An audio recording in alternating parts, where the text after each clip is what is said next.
Nagbabalik na naman ang inyong tagapaglingkod ng mga balita at pawang katotohanan lamang.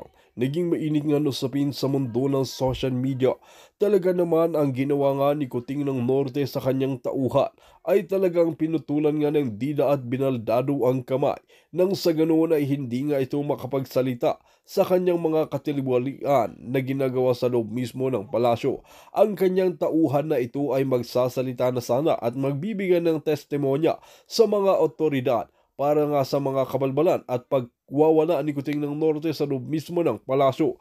Ngunit talagang inunahan nga ni Kuting ng Norte ang kanyang tauhan at talagang binaldado nga ang kamay nang sa ganoon na hindi na ito makapagbigay ng anumang mga testimonya at mga pahayag laban kay Kuting ng Norte. Kaya naman ang mga otoridad ay todo bantay sa tauhan ni Kuting ng Norte na ito dahil ang inaasahan lamang nila ay magiging magaling ang kanyang kamay nang sa ganoon ay maisulat ang kanyang mga testimonya. Kaya bantay sarado talaga ang tauhan na ito na inargabyado ni Kuting ng Norte. Dito nga natin makikita talagang suga pa nga itong si Kuting ng Norte na ito dahil ayaw niyang maging hadlang sa kanilang masamang plano ang sinumang tao na manghihimasok at magkakalaban sa kanila.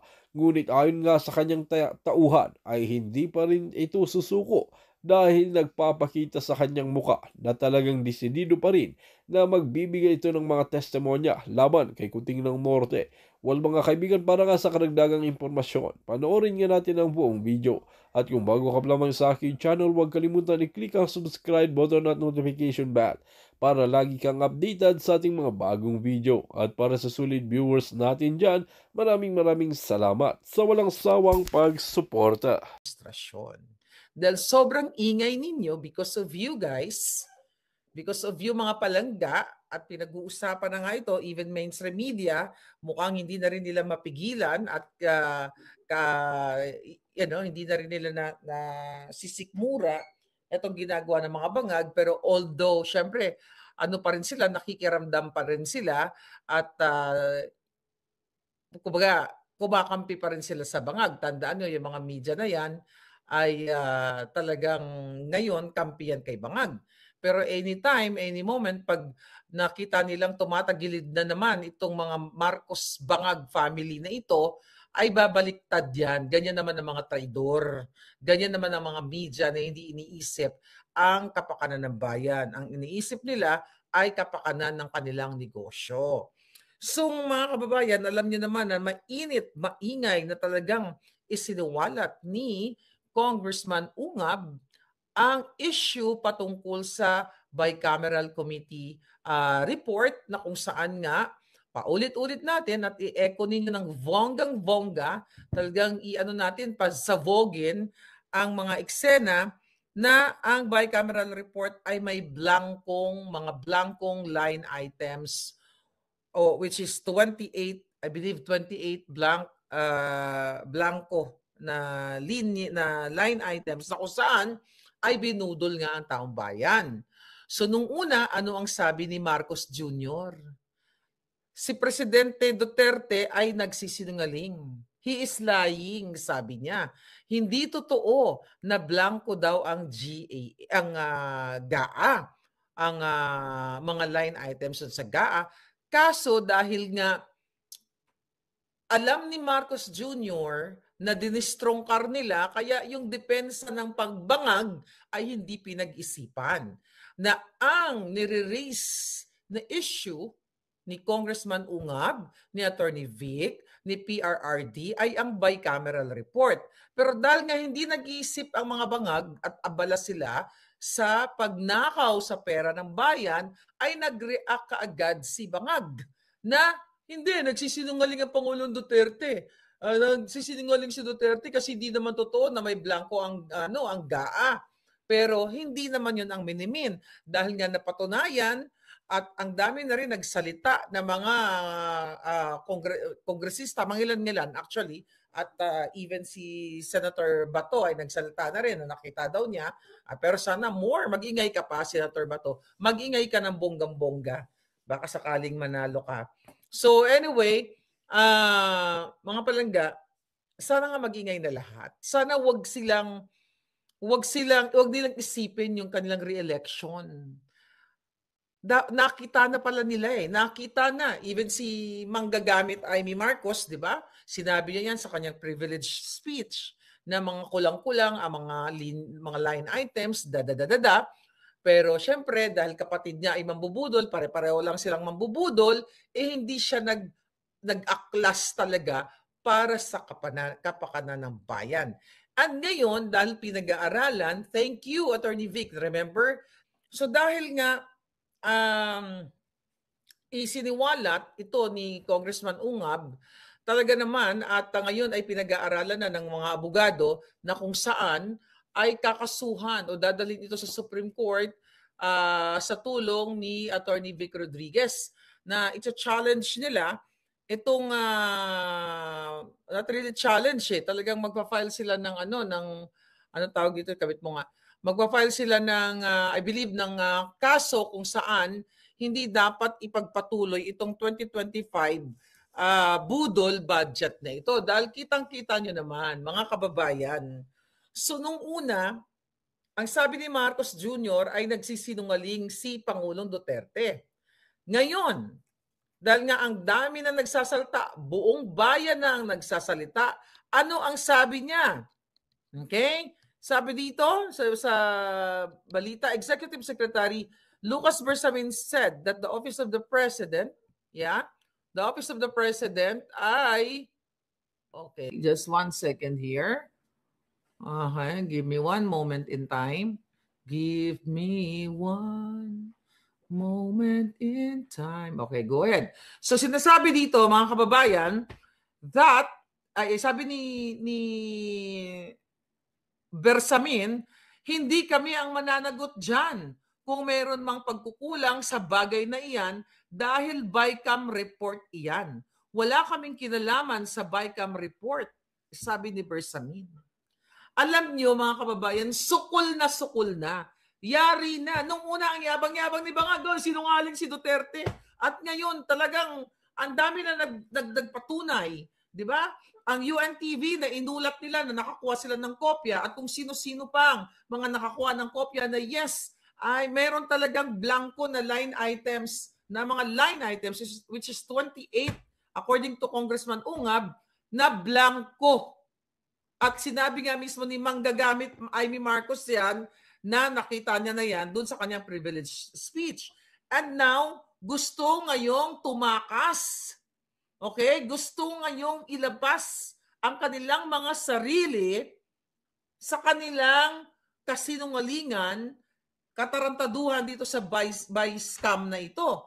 Ngayon, ang kailangan nga nating malaman, sino ang naglagay ng mga numbers o ng mga figures ng amount doon sa mga blankong line items na yon. So sige, pagbigyan na natin ang katangahan, kabobohan o kasinungalingan. Actually, they're not tanga eh. Kanakawan, magnanakaw ng gobyernong ito. So ngayon, magpaliwanag sila. Kung blanco, which is hindi kung blanco, itong mga line items na yun, saan ngayon hinugot ni Marcos Jr. ang inilagay nilang figures sa GAA, mga palangga. So malinaw pa sa sikat ng araw na sila ay na sila ay tumatakas na sa pananagutan. At dapat talaga kung meron mang ma-impeach dito, walang iba kundi si Bangag Jr. Hindi si Sara dahil multi-billion pesos ang in-insert nila dito sa blanco na bicameral report na ito pagdating sa GAA. At wala pong iba yan. Ipapaputol ko yung julo ni Lisa Tanas. Siya lahat ang may akda niyan. Siya lahat ang gumawa niyan. Kaya hindi lang si Bangag dapat ang i-firing squad o ibita yung mga putang inang yan, kundi si Lisa Tanas, lahat sila. Ginagago na kayo mga kababayan. Kitang-kita na. Sinabi ko na sa inyo, tipping point na ito. Diba? Ang nangyayari sa inyo. Ngayon, kung hindi pa magigising ang taong bayan, talagang nuknukan kayo ng martir o kasyungaan na lang at ayaw niyong ipagtanggol ang inyong minamahal na Pilipinas. Tignan mo. Oh, sabi ni dito, ni okay. Ang sinasabi ni Bersamin dito ay wala daw kinalaman ang Office of the President dito sa bicameral conference committee report na ito o pagpuproseso nito dahil ang pinirmahan ni Bangag Jr. is GAA nga daw. So ibig sabihin ang talagang nuknukan ang mga bangag na administrasyon na ito. Okay? Sabi ni Bersamin, I cannot understand if the Supreme Court will have that tendency to put a stop to it even if any of those challengers will ask for TRO because the government function must be run. Okay? So ibig sabihin, mga kababayan, so dapat hindi sabi ni Bersamin at itong mga alipores nila na mga huwad committee at mga kasabwat nila dyan sa Congress na ang eksena daw kaya daw ito nagrereklamo nag-expose ito si Congressman Ungab at Pangulong Duterte, mga palangga, para lang daw ibalik itong budget, mga palangga, budget ni Inday Sara. Okay? Kasi mga kababayan, ito ay pinaliwanag na ng mga magagaling na abogado, PRRD, Ungab, Vic Rodriguez, na ito ay unconstitutional. Paglabag sa batas dahil hindi dinaan sa tamang proseso, kumbaga pinilapan lang nila kung magkanong numero ang gusto nilang ilagay.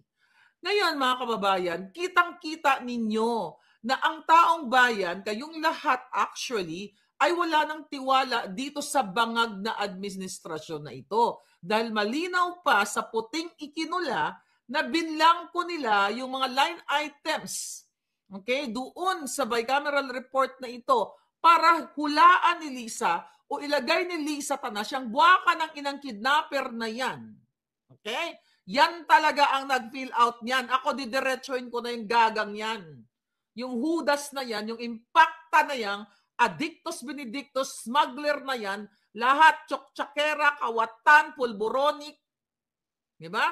Yan ay malinaw pa sa sikat ng araw. Kaya dapat talagang isulong, which is sinusulong na nila Attorney Vic, ni Congressman Ungab, yung pag-file ng kaso sa kanila sa Supreme Court. At ito mga kababayan, hindi lang pwedeng sasabihin ng Korte Suprema na okay, nakita namin na talagang ito ay labag sa batas. O sige, balikan na lang natin yung 2024 budget or yung reenacted budget na sinasabi nila kung ito ay binito yung GAA 2025, which is hindi naman binito ni Bangag dahil ang sinasabi niya ay pinag-aralan namin, binusisi namin, may picture-picture pa mga jutang ginimes. Yung pala, hindi naman nila pinag-aralan, kundi pinilapan ni Lisa Tanas ni Bangag Jr. ng number na gusto nila. At hindi pwedeng ganito na lang, kalimutan na lang natin, nasasabihin ng Supreme Court, kasi iba dyan, kasabot nila, okay, reenacted budget na lang tayo. Forget about yung mga eksena ng mga blanco doon sa bicameral report, kalimutan na natin yan, mag-reenacted budget na lang o tumigil na kayo. Ikaw, Marlica, Vic Rodriguez, Duterte, Ungab, kayong mga Duterte supporters, at kayong mga Pilipino, whether you are Duterte supporters or not, Marlica supporters or not, yun ang mga dilawan na may pagmamahal sa bayan, not na dilawan na mga politiko, di ba? So ngayon, mga kababayan, hindi kayo pwedeng tumigil. Dapat panagutin ito si Bangag Jr. dahil ito ay impeachable offense at dapat nga binubuhat nyo na. Yung hinayupak na yan, imagine nyo, pinagbibintangan pa ang Pangulong Duterte, si Congressman Ungab, na ito ay fake news. Kung fake news ito, bakit biglang bumuelta? Binawi ni Bersamin ang kanilang statement na si Pangulong Duterte ay nagsisinungaling. Hindi ba dapat panindigan nila? Hindi, nagsisinungaling yan si Duterte. Hindi totoo. Na blanco yung yung BICAM committee report, ano na yan, papers na yan. Sinungaling yung Duterte. Gusto lang talaga maibalik yung budget ni Sara. Di ba ganun yung mga reasoning nila? Bakit ngayon kumambyo? Ibig sabihin, napakalinaw, mga palangga, napaka-transparent na ipinakita ng mga maiisog katulad ni Congressman Ungab sa inyo dahil siya ay dati namang chairman ng Committee on Appropriation kasi kaya alam niya yung mga sinasabi niya. So ngayon, bakit biglang kumambyo si Bersamin? Bakit ayaw magsalita ni Grace Po? Bakit ayaw magsalita ni Escudero na hindi naman daw niya nakita yan at hindi naman daw siya pumirma? Imagine mo, gapangin luwas na sila. Ano nga sa Tagalog yan? Lumalabas na sila sa mga pananagutan. Alright? Lumalabas na sila sa kanilang mga pananagutan, sa kanilang kasamaan, sa kanilang panglilinlang, pambubudol sa taong bayan. Lahat yan magkakasabwat. Si Tambaluslos, yan, lalo na yan, Speaker of the House. Tignan mo yung mukhang toko na si Kimbo. Nakawatan sa Kaban ng Bayan na dating nagta-tricycle na ang mga paa parang mga loya na pwede mo nang pukpukin, nilagay mo sa tsaa mo o gawin mo ginger tea. Pero in-interview, ano ang sabi ng kanyang staff, ng kanyang assistant? Nagmamadali. Di ba? Nagmamadali daw si Kibo, ayaw magpa-interview. Yung putang inang babaeng yan na nakinabang sa Kaban ng Bayan na simula sa pagta-tricycle, hindi natin nilalait. Ako'y nagta-tricycle, naglalakad nga ako kahit pag walang pamasahe, di ba? Ang punto natin dito, dating payak ang pamumuhay at ngayon may artista ba, naka-Rolex lahat, name it, lahat, naka-jewelry, na ang sweldo magkano lang. Magnanakaw yung hayop na Kimbo na yan. Ngayon, ayaw magpa-interview? Kasi nagmamadali? Nasa ng transparency? Huwag na dapat iboto at i-firing squad yung mga katulad ni Kimbo, lahat yung mga huwad committee na yan, dapat pina-firing squad na yan. Bakit ayaw magpa-interview? Sige nga. Managot dapat yata. At hindi lang dapat just in case na magdesisyon ng Supreme Court na okay, tama lahat at nakikita umayon sa taong bayan, hindi pwedeng reenacted budget lang yan mga palangga. Dapat matanggal, makulong, ma-impeach si Bangag Jr. or magurgor. Pumantay ang paa, magurgor sa bangag o kakasinghot ng pulburon. Tandaan ninyo. Ngayon, dahil ang magagaling natin mga abogado na nagpupush dito, di ba nanawagan tayo 2 days ago, sabi ko, Attorney B, ano nyo yan, kasuhan nyo yan, hindi po pwede yan. Kayong mga magagaling na abogado, magkakaroon ng breakout yan o fallout yung mga hayop na yan, magtuturoan na yan, magliligtasan yan sa mga kanilang mga sarili. At ngayon, maganda rin yun mangyayari yun dahil ibubuking nila kung sino man ang pwedeng unang mag-booking dyan na ang nag-insert ng mga numbers na yan, walang iba kundi si botod, mudlo, putot, kidnapper, smuggler, tsoktsakera, pusher, na si Lisa Tanas na mandaraya, dinaya ang 2022 election, lahat na. Yang hayop na Lisa Tanas na yan, nilagpasan niya ang trono ni Satanas. Kaya dapat yan silang dalawa ni Bangag, 10 ng pamilya nila at mga kaapu-apuhan na nakikinabang sa Kaban ng Bayan, dapat yan ay i-firing squad. Dahil ang bawat sentimo na nilalamo nila ay pera ninyo. Habang kayo, paulit-ulit na lang to para na tayo maikulalya dito. Habang kayo ay hirap na hirap, nandoon sila sa Thailand, nandoon sa Indonesia, nandoon si Tambaluso sa Davos, nandoon kung saan-saan nagpapakasarap ng buhay, nagkikinig ng musika ni Duran Duran, samantalang kayo ay baboy na baboy ng pamilyang ito, ng gobyerno ni Bangag. So kaya nga sabi ko sa inyo mga palangga, dapat talagang managot ito. Si Bangag Jr. at lahat ng mga kasabwat. Dahil ang impact nito mga kababayan sa inyo, ang dulot nito ay kahirapan. No wonder, sabi ko nga, hindi kayo makabili ng inyong mga gamot, wala kayong trabaho dahil wala pumapasok na mga foreign investors dahil takot na pumunta sa atin. Bakit takot? Recently, dyan sa Basilan, inambush ang ating mga men in uniform. Ano nangyari? Ipinagmalakipan ng mga rebelde o yung mga na mga grupo na kung saan isinunog nila o sinunog nila mga kababayan ang may ano tawag dito? Yung mga sasakyan at may namatay na 2 at may mga sugatan. Welcome to the bagong Pilipinas Bangag Administration.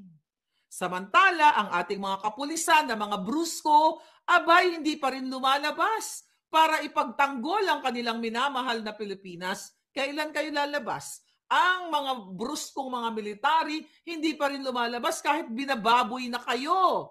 But I'm looking forward na lumabas na kayo. At napakaganda na nangyayari ngayon kasi nagkakaroon ng awareness ang ating bayan at nag-i-engage na kayo dito sa usaping itong bicameral committee report na binlangko nila at hinulaan nila or naglagay sila ng sarili nilang numbers pagdating sa GAA. Kung meron man pong, ulitin natin, ma-impeach dito si Bangag, dapat nga Bartolina yan, yung siya lang ang kasya, yung hindi siya makagalaw. Diba? Dahan-dahan siyang pagbayarin sa lahat ng mga kasalanan niya dahil wala ng tiwala ang taong bayan sa kawalang hiyaan ng mga bangag na pamilyang ito, mga palangga. Sobrang kalapastanganan ang paglabag nila sa batas, paggagancho, pagwawalang hiya, pagpapakalat ng fake news, paninira sa ating mga vloggers, paninira sa mga Duterte. Ngayon, ano? Alam nyo ba? I think 38 minutes ago, or maybe 1 oras na pala nakaraan. Ano ngayon ang sinabi ng gobyerno ni Bangag, ni Remulla? Buti, buhay pa. Akala ko maano na yan, matitigi na yan. Pero konting bulate na lang yan, na-stranded ang bulate. At ni Bersamin. Ano ang sabi nila? Here we go. Alright? Okay, tignan natin ang kanilang bagong hanash. Ang kanilang bagong hanash dahil, mga kababayan, sobrang ingay, okay? Sobrang ingay ng ating mga palangga ay makikipag-ugnayan daw sila at ibibigay nila kung ano ang hingiin sa kanila ng ICC, lalo na ang pagbibigay o paggagawad ng warrant of arrest. Particular lang dito si Pangulong Duterte dahil yun naman talaga ang tinatarget nila, di ba? Ano ang sabi ni Bersamin dyan sa press briefing nung nakaraan? Dahil ang sinabi ni Remulla a day ago na makikipagtulungan nga daw sila sa ICC kasi sa ating bansa ay medyo soft yung stance ng ating local, okay, ng ating local ng Pilipinas sa pagtugis o yung approach dito sa extrajudicial killing na ibinibintang kay Pangulong Duterte. So ang sabi dyan ni Bersamin ay kung ano ang gusto ng ICC ay makikipagtulungan sila. Sabi nga dito, iginiit ng Malacanang na hindi daw pwedeng baliwalain ang ICC or International